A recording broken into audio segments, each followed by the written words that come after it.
A country in Europe's northwest.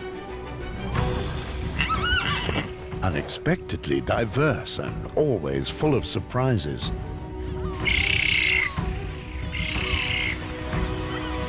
Multifaceted, with a broad horizon and world-famous culture. Characterized by water and new land on what was once the seabed. The Netherlands is full of life and dramatic stories. All in all, a great little country.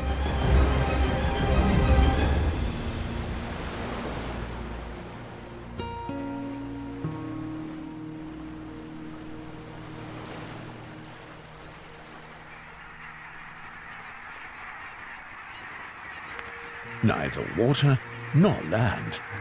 The Wadden Sea characterizes the coastline of the Netherlands north. A sea that never rests. A nature reserve of superlatives.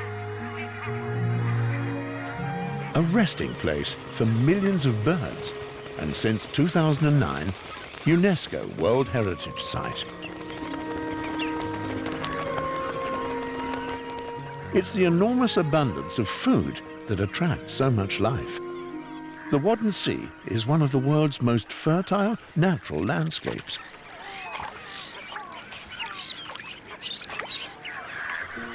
Hardly any other country in Europe is so strongly connected to the sea as the Netherlands.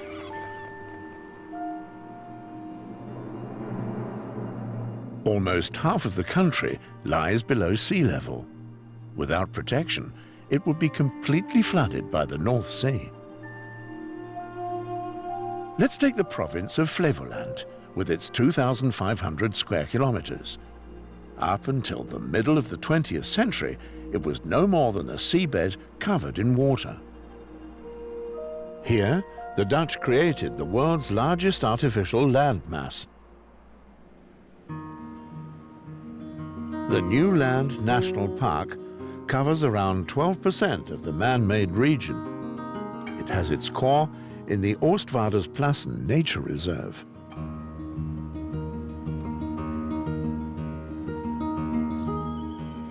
In the course of time, this swamp-like area would eventually become overgrown. As a prevention, ungulates have been employed. One of Europe's largest herds of wild horses, roughly 400 animals. Horses originally inhabited the steppes. The vast meadows are a perfect choice for them.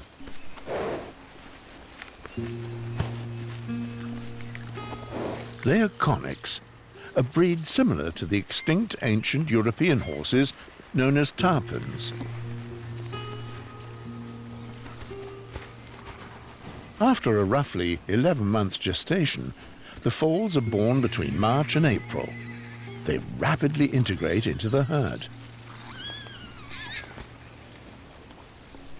Each mare has one foal and suckles it until it starts to enjoy plant-based food.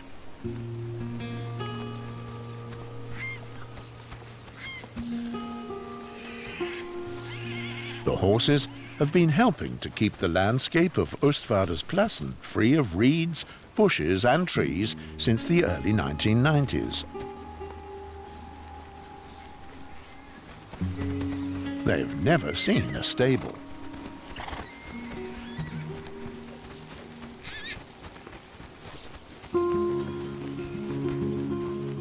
In the vicinity of the horses, a vixen has established her territory. Her pups are 3 to 4 weeks old. They only recently left the underground burrow for the very first time to discover the outside world.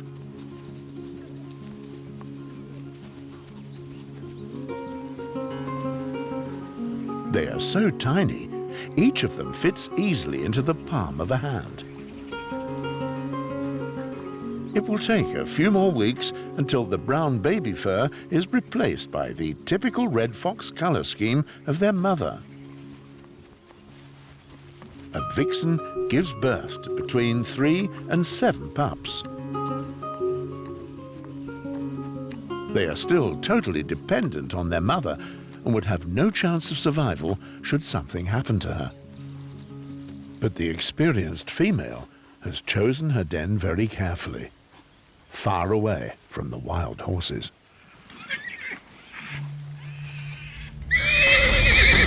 In May, the stallions intimidate their rivals by stamping their hooves emphatically.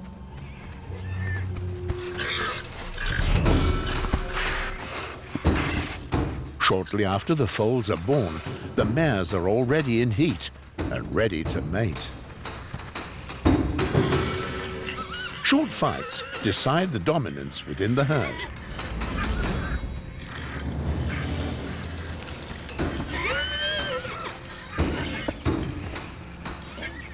When the hierarchy is clarified, peace is quickly reinstated.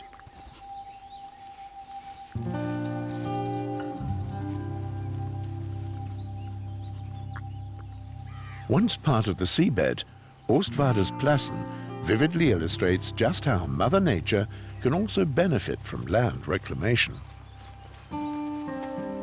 if allowed to do so.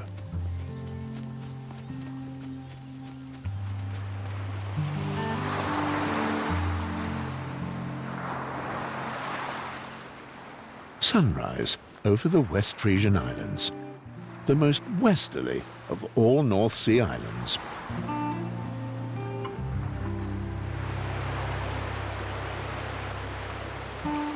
The Dutch are in their element when just mentioning the seaside. Year after year, thousands of holidaymakers head for the beaches.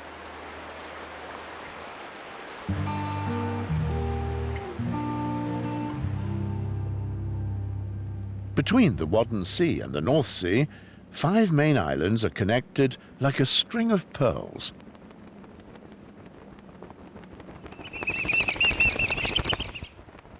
The one in the middle, Terschelling, boasts the highest and most beautiful dunes.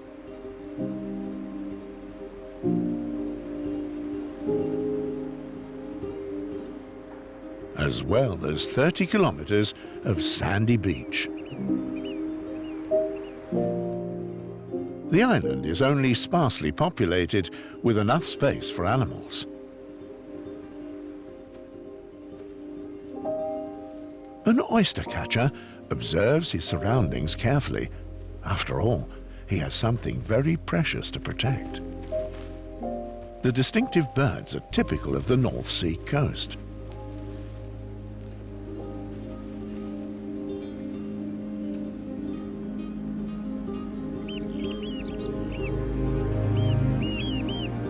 The wide horizon and the abundance of nature are the outstanding features of the island and its roughly 80 square kilometers.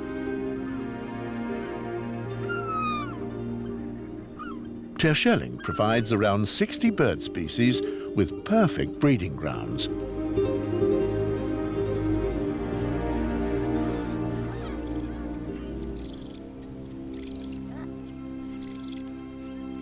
Seagulls, of course, are expected everywhere along the coast. Less so the birds in the background. Spoonbills have been breeding on the island since 1962. The feathered bonnet is especially resplendent during the breeding season.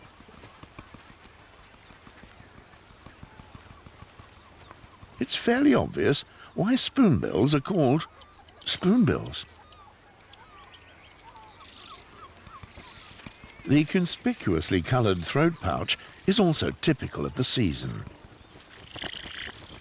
Their nests are not exactly architectural masterpieces, but the birds still carefully maintain them as if they were.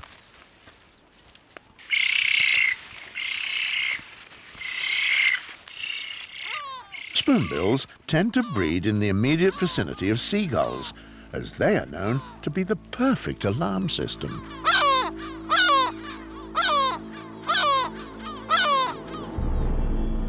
Marsh harriers have a wide food spectrum, which also includes other birds' chicks.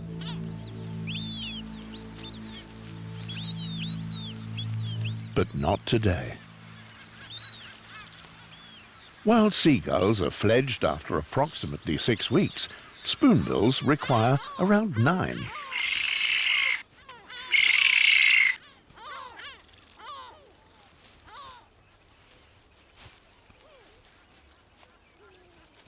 Regular flight muscle training consumes energy, and only those who intensively beg for it receive it.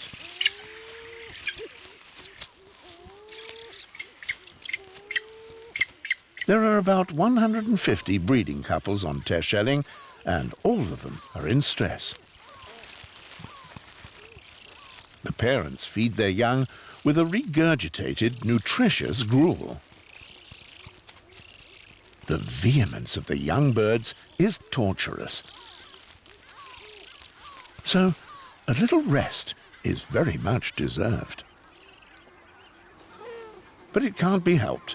Until the little ones are ready to leave the nest, the parents will have to fetch food on countless occasions.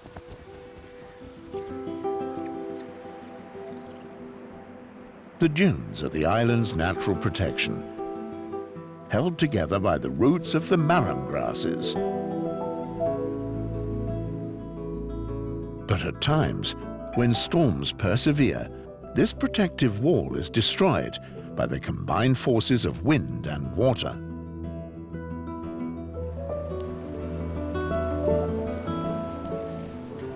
Often enough, destructive and violent storms begin with a harmless, slight breeze. On Terschelling, but also on the islands of Ameland, Vlieland, Schiermonnikoog or Texel.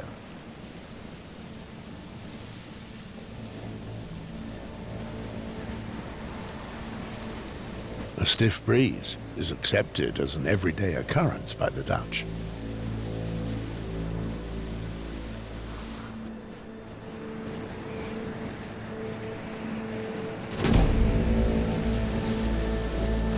But should the stiff breeze intensify, we have a storm on our hands. A storm that attacks the natural protective wall and sweeps away countless tons of sand, causing the dunes to lose substance.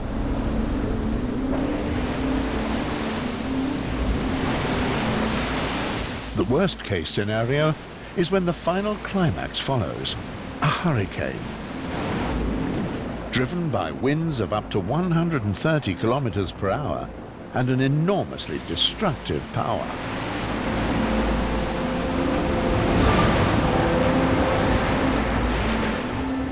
When beaches and freshly planted dune areas disappear, both the damage and the costs are of huge dimensions.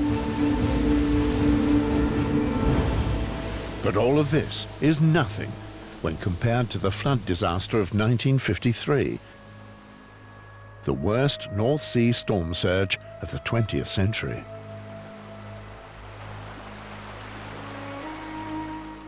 Almost 2,000 square kilometers of land were destroyed, and nearly 2,000 people died in the Netherlands alone.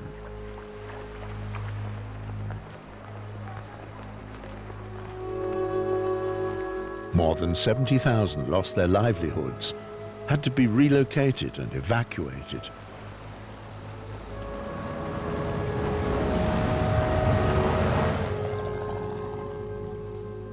Consequentially, the Dutch built state-of-the-art flood barriers, like the one at the Oosterschelde, south of Rotterdam. Whenever there is a storm surge, the floodgates close and seal off the hinterland.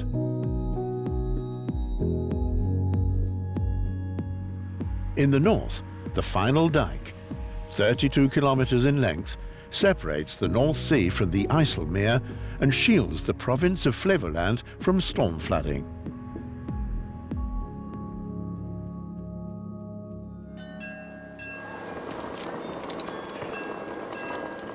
The Dutch have mastered the art of controlling water for a long time, as is the case in the town of Enkhuizen.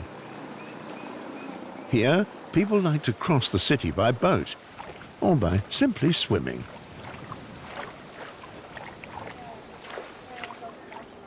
Life without water? Unthinkable.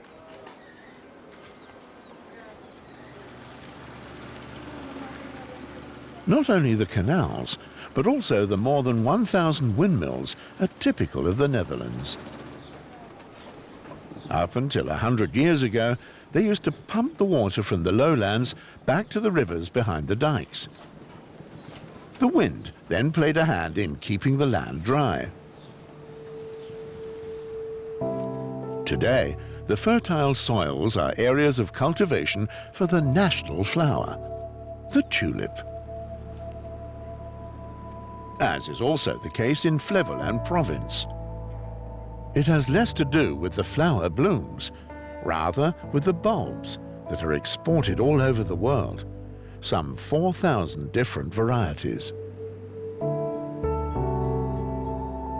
Monocultures as far as the eye can see, areas lost by nature and what was once the seabed.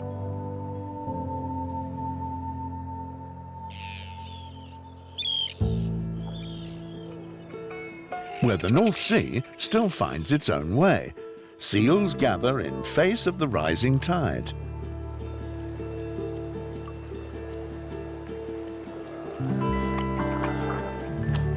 The same goes for the Dollard, a bay in the northeast, close to the German border.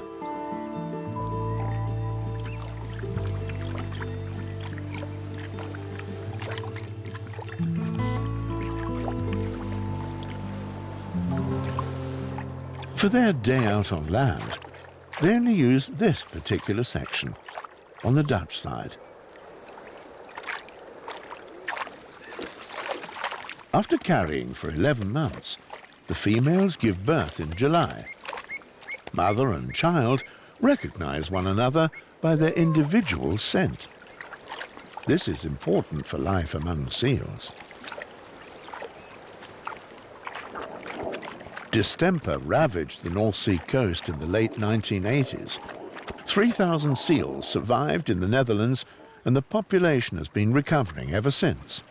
Today, there are more than 7,000 animals.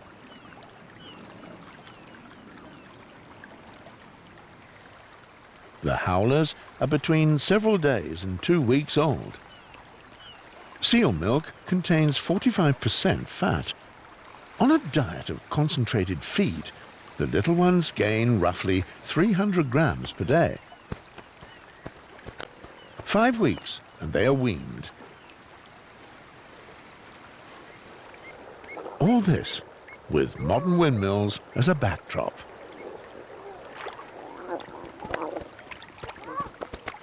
Tempers flare when things get too close for comfort. The disputes may certainly look harmless, but they do leave their marks. Seals are predators with strong claws and some very impressive dentures.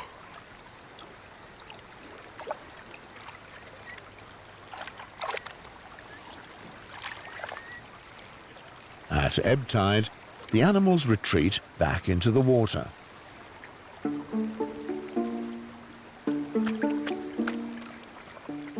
A relaxing mudslide.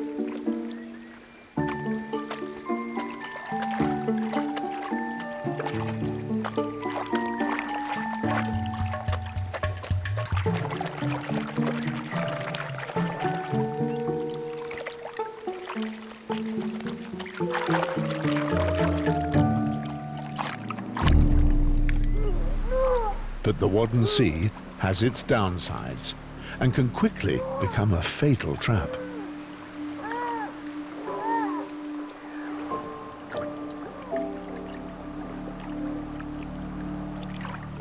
The youngster bravely struggles against the silt, but its strength is waning. His mother eggs him on as good as she can.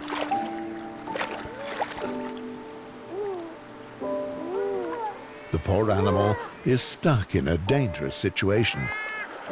The omnivorous seagull is well aware of its plight.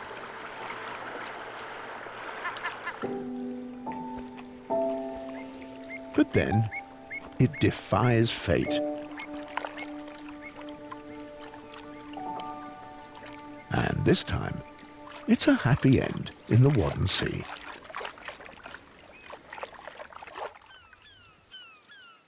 Around 170 kilometers west of the Dollart is the lighthouse of Ameland. The island is a favorite with the marsh harriers.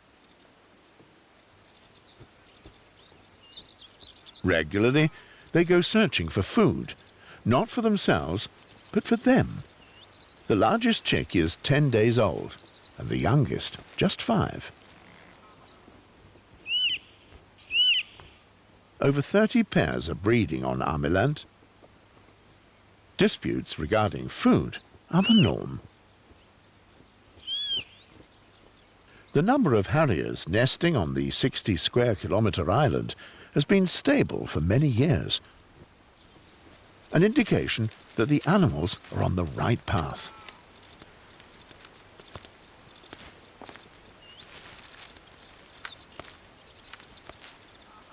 Rats pose a huge threat to the islands. They are devastating for all ground-nesting birds. Fortunately, the marsh harriers are now challenging their decimation.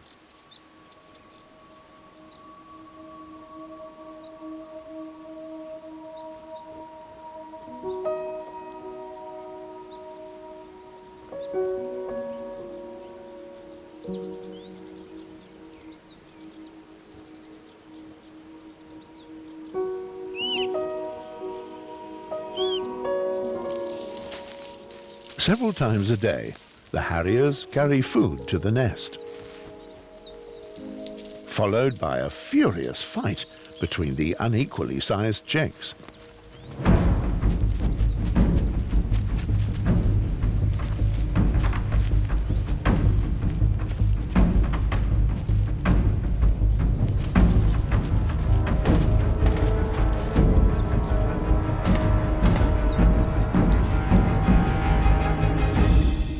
Parents remain on the sidelines and let things take their course.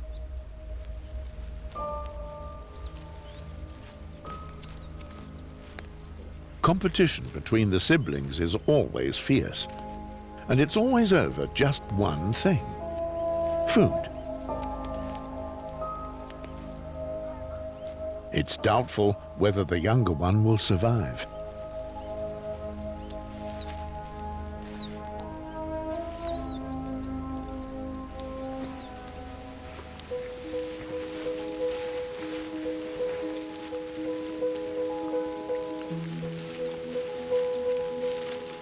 On Ameland, researchers attempt to discover more about the birds, just how many marsh harriers breed on the island, and how they're developing.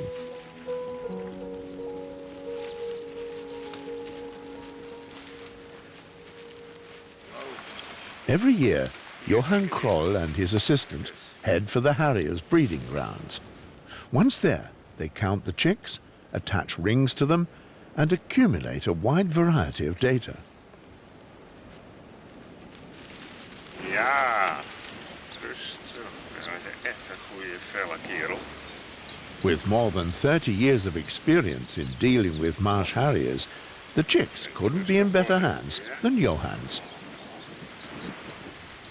Millimeter. Dat is een mannetje. 72. The different body measurements reveal just how the birds develop. The young male's data are painstakingly recorded. 74 is ook een man. 394. Johan has been at the forefront since bird of prey conservation was prioritized on Ameland in the late 1980s. The female is understandably anxious about her offspring, but Johan has everything under control.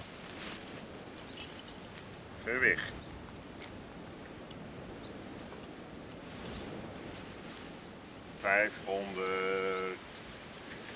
50. Precies genoeg. 550 grams, the ideal weight of a 4-week-old male.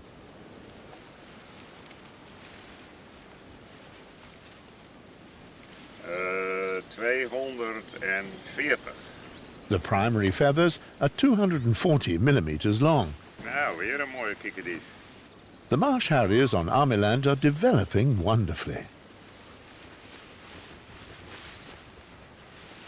But they are not alone.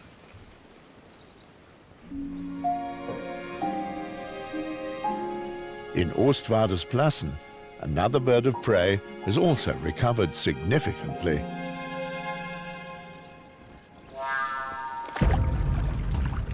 White-tailed eagles were off the radar for a long time. In 2006, they came back. They are effective hunters, but not altogether flawless.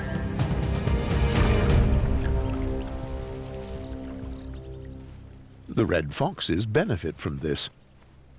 The cubs are hungry and still keep their mother on the move.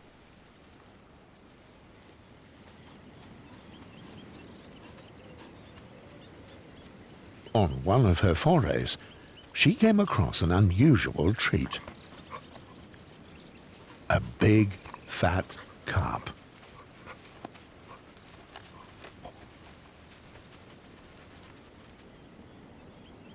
A white-tailed eagle must have dropped it. A pleasant fish aroma is in the air. For the very first time, some of the pups appear interested in solid food.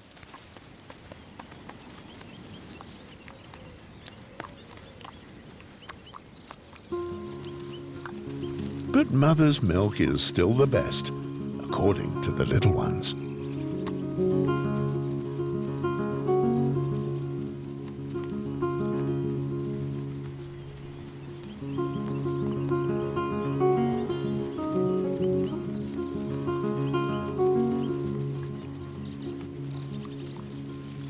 The pups have grown significantly.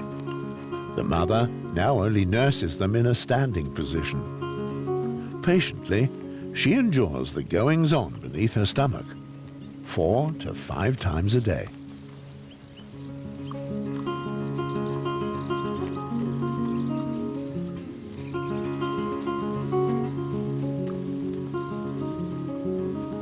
When the milk bar is closed, the young foxes just go out to play. This promotes coordination, strengthens team spirit, and is a lot of fun as well.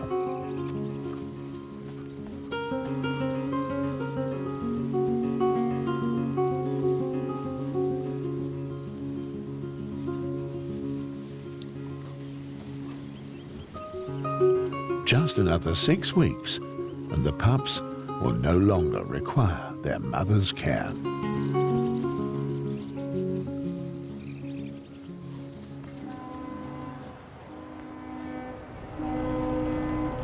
In the Netherlands, just as in Germany and Denmark, shrimp fishing has a long tradition. Captain Johan Rispens is en route to his fishing grounds. Around 200 Dutch fishermen have a shrimp fishing license. There used to be many more, but the North Sea has to be protected from overfishing.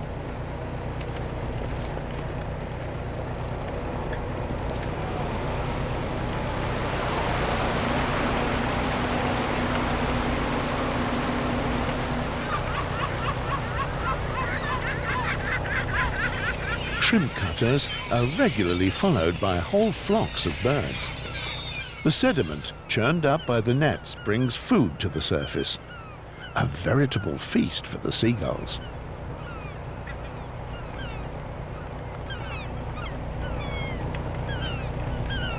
Captain Rispens is satisfied. His team hauls in the beam trawl, which has been especially designed to catch North Sea prawns. The yield in the shallow mud flats is particularly effective in the summer months. Once caught, the prawns are carefully washed.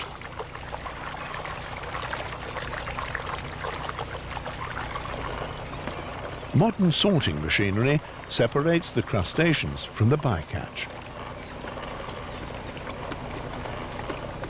The prawns, also known as crevettes or shrimps, turn their typical red colour when boiled on board.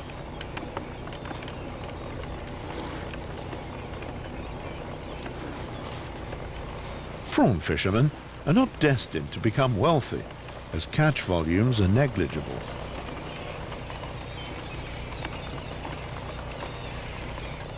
Anything larger than a prawn lands in the bycatch separator and is then returned to the sea.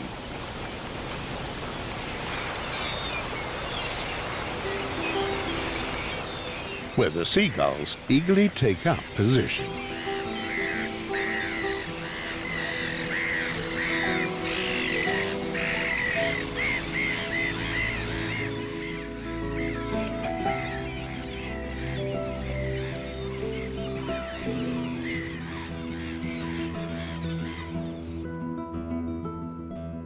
Numerous tidal channels meander through the island of Terschelling.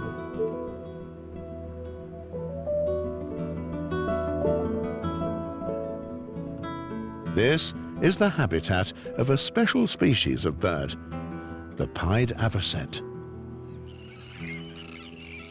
Being black and white, the name is presumably derived from the clothing of early advocates or lawyers.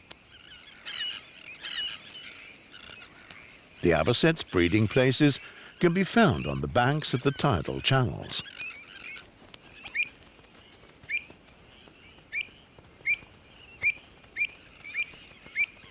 The chicks are precocial, which means they wander around with their parents shortly after hatching.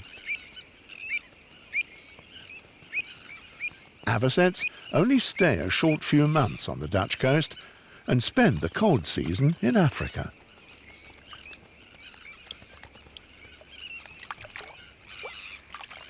First, they stir up the sediment with their legs, then comb through the water in search of something edible, an effective use of their unusual beaks.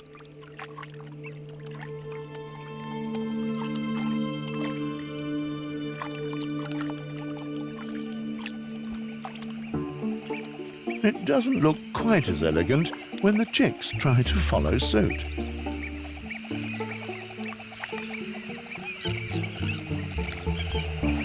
Avocets are quick-tempered. They always find something they can argue about with their neighbours.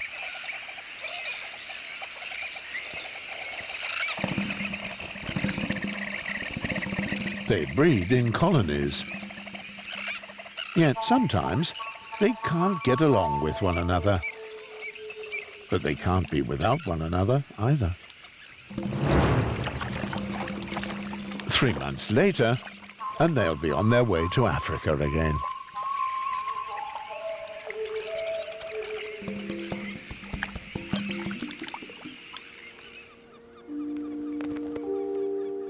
Meanwhile, something surprising has occurred on Ameland. The young marsh harriers have grown significantly. And even the smallest chick has survived.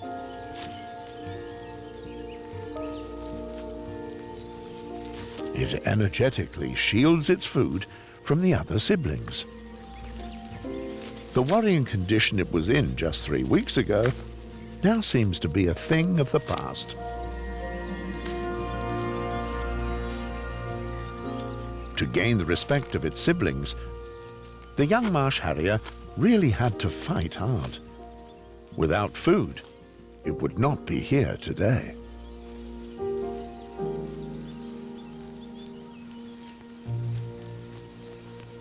The harriers will soon have plucked out the very last of their white down feathers. Our straggler will no doubt need a little longer.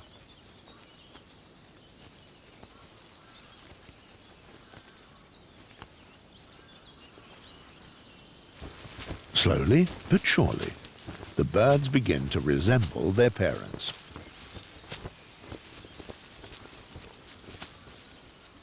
They don't miss a chance to train their flight muscles. It won't be long before they take off and fly. The population of marsh harriers on Ameland is secure and will remain so in the future.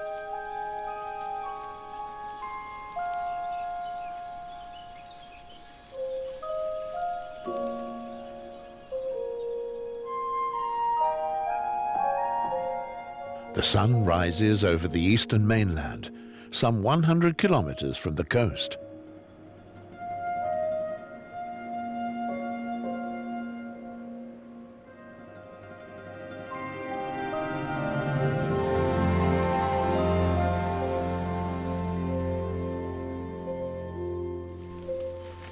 There is one type of landscape here that requires a sensitive hand.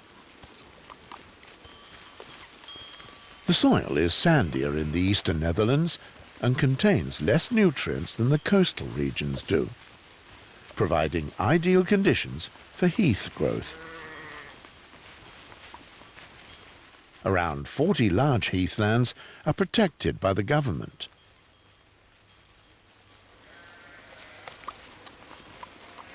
By chewing at the young shoots, sheep ensure that the area remains free and is not overgrown with trees.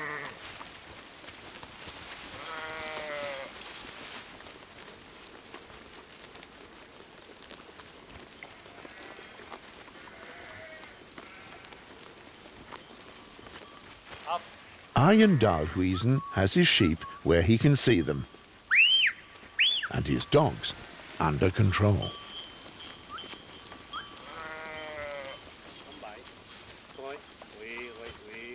Border Collie training takes years. The stock dogs are intelligent and immediately carry out numerous commands.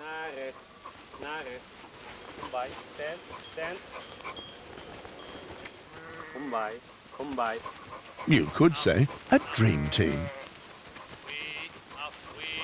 As long as there is a heath in the Netherlands, there'll be a shepherd and his dogs. And sheep too, of course.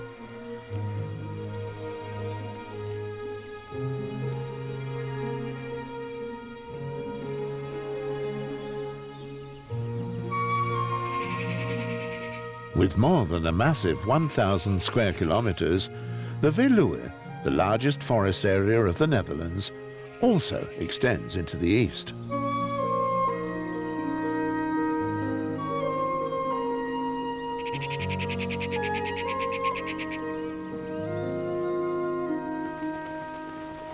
The Veluwe is home to both mouflon and red deer.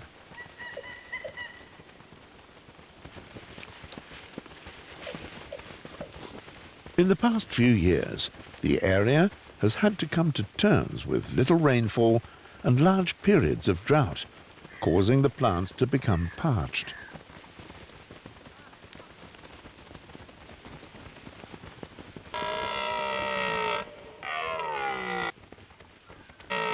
This should now be the rutting season for red deer, but at the moment, the mere thought of having to fight rivals is unbearable.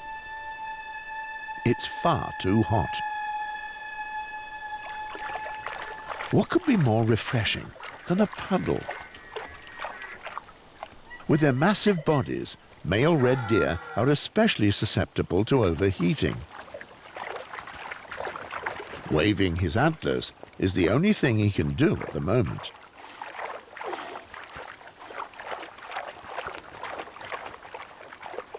It's better to wait for cooler temperatures in regard to decisive rutting bouts.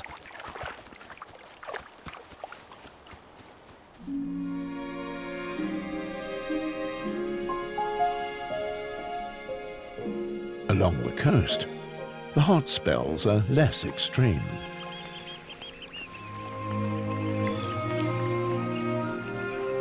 In the autumn, vast flocks of migratory birds land here.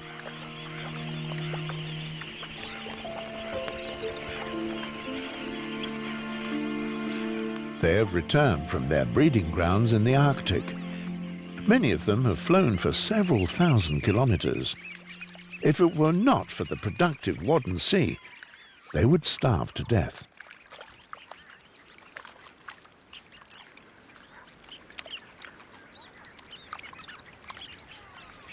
Ruddy turnstones, sanderlings, and many others recharge their batteries here. Hidden away in the kelp and mud, they can find snails, worms, and small crustaceans. The birds will spend the ensuing months here relaxing, and then fly back to their Arctic breeding grounds.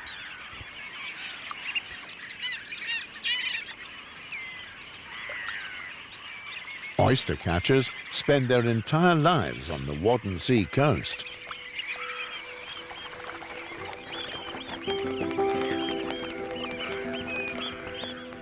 But the spoonbills now set course for their wintering grounds in Africa.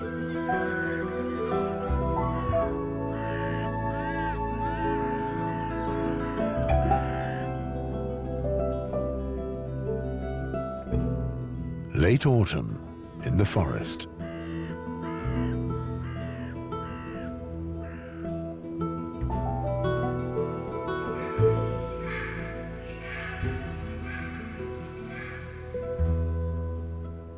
Strange life forms now populate the ground.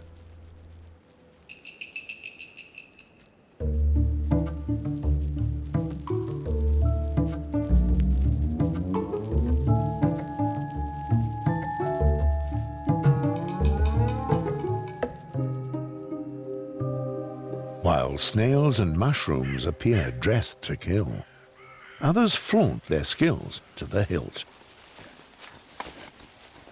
It's rutting season for fallow deer. A stag proudly marks branches with his own irresistible scent.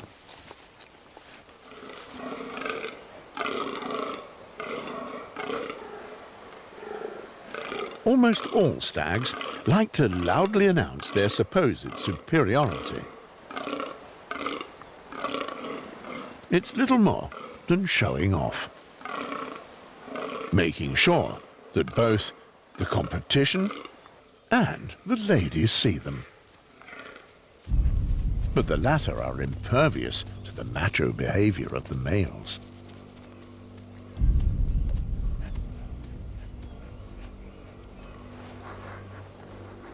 All stags mark their own territories by scent and by making a rutting pit. It's highly inadvisable for anyone else to make his bed here.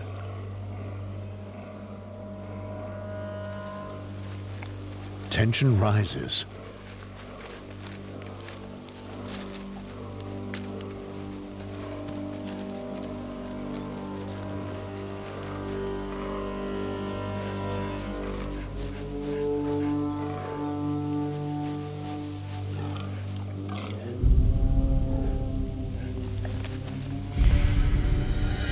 Then the time has arrived.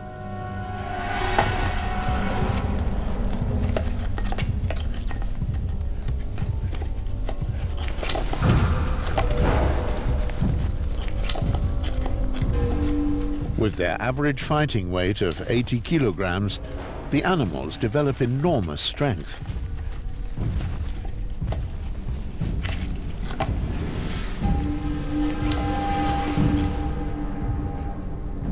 A short break.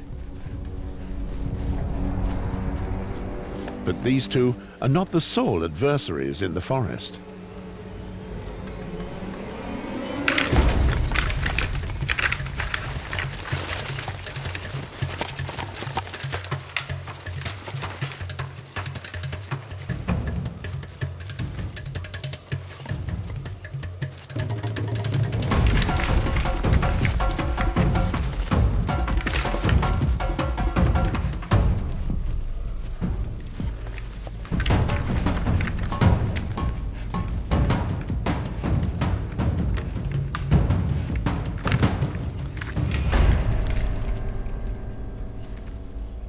The stags are an even match, it's a draw.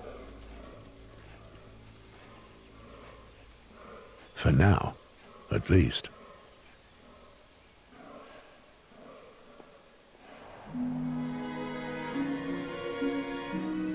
Winter, an increasingly rare guest in the Netherlands.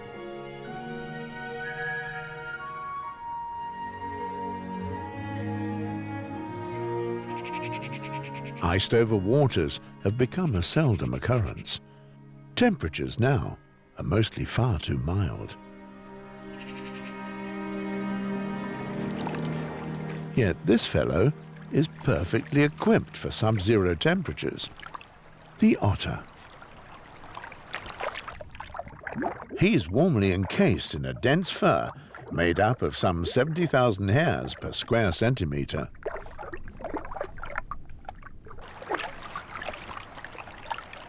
Although extinct by the end of the 1980s, today, thanks to a dedicated reintroduction program, around 400 otters now live in the Netherlands.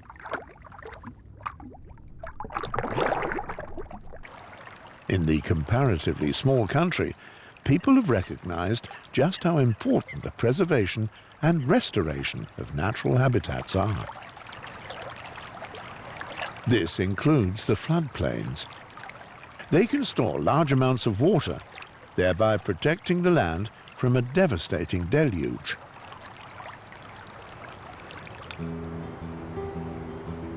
Not only nature benefits, but us too. This is especially true of the flood-plagued Netherlands. Back in the 1990s, floods of the Rhine and Meuse rivers caused much suffering. Along the coast, barrages and dikes help to prevent flooding. Inland, however, when rivers overflow, only one thing helps: space.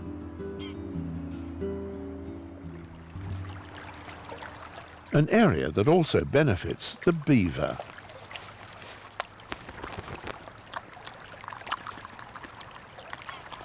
Despite the rodent being eradicated in the Netherlands, like the otter and the white-tailed eagle, it has returned.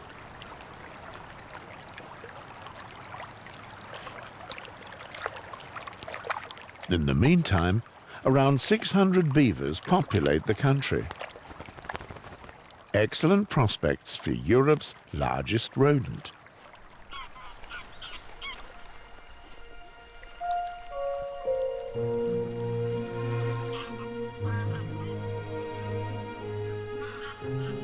The sub-zero temperatures last just a few days.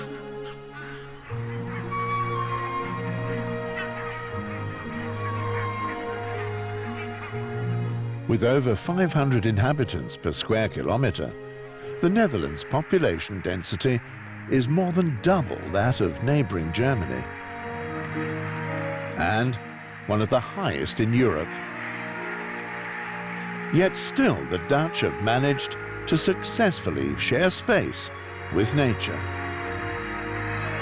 This is more than worthy of imitation and a solid basis for the successful coexistence of nature and mankind. Let us hope, despite the threat of global warming and the associated rise in sea levels, that the Netherlands remain with us, and that the Wadden Sea, as it has been for millennia, remains a sea that never rests.